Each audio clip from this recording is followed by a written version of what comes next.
今日帶大家嚟到皇庭廣場吃喝玩樂。帶大家嚟到咧皇庭廣場啊！嚟到皇庭廣場咧，首先我哋見到後邊咧有隻鴨仔啊，叫 B 得啊。咁跟住嚟緊咧，我就帶大家入去睇有咩好食啦。Ready，出發啦！我哋好，我哋沿路直行啦，會見到各式各樣嘅鋪頭餐廳啦。咁其實都因應你自己想食咩嘅食物咧，可以去揀選嘅。咁佢嘅食物嘅店鋪咧，可以講係林林總總噶。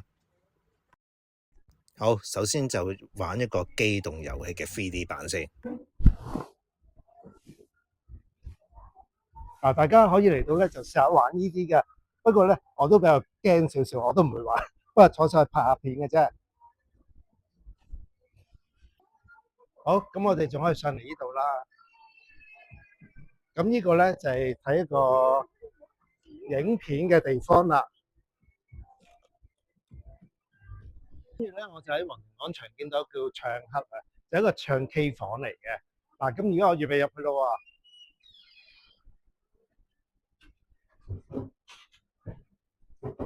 好，入到嚟唱 K 房啦。嗱，咁佢就有個 headphone 啦，戴咗之後啦，咁其實就應該就話你係選取咗啲錢之後咧，咁啊撳住，咁我哋就可以跟住個熒幕嗰度唱歌啦。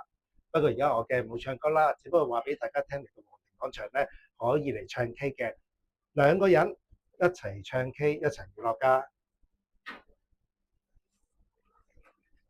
嗱，另外呢度咧都有好多零蛋機喎，大家睇下，有蠟筆小新啦，有好多唔同嘅類型，亦都有啲機械公仔啦。咁大家都係照舊應該用微信俾咗錢之後咧，咁就一擰就會跌咗你心儀嘅公仔出嚟啦。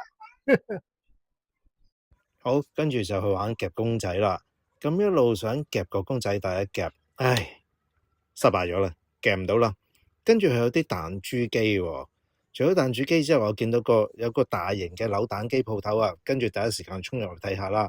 呢間鋪頭咧真係好大，好多零蛋機，多到咧係數唔清幾多部。咁呢度其實喺皇庭廣場嚟講係算最大部嘅零蛋機。跟住我就去咗間精品店啦。呢間精品店咧裏頭有好多各式各樣嘅禮品嘅喎。好，跟住見到個貓貓背囊啊，佢嘅仿真度係非常之高㗎。你睇下呢啲貓係咪好似樣咧？好得意啊！同時有好多手板公仔嘅。如果大家鍾意今次我介紹，可以俾個 like 我同訂閱我嘅頻道。嚟緊我會帶大家去唔同地方睇新嘅事物。今日嘅介紹差唔多啦，下次再見啦，拜拜。